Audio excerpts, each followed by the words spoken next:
পাখি তোর সাথে আমার কথা ছিল কি ক ভাই বাতিজা কান্দে দেখো ক কাঞ্জারি হো হে বাসার হ্যাঁ তুই কি রে তোর কি ঈদের মধ্যে বোনাস টনাস দিছে না মানছে দিছে কত টাকা দিছে ই টাকা দেয় নাই আরে টাকা দিল না তাইলে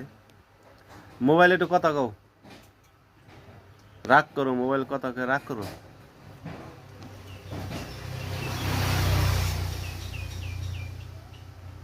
স্যার হ্যাঁ এই দেখেন আমাদের বাসার ঠিক আছে ও হলো বিনা তারে কথা কয় পয়সা লাগে না মোবাইলে কথা কইতে ম্যাডামের সাথে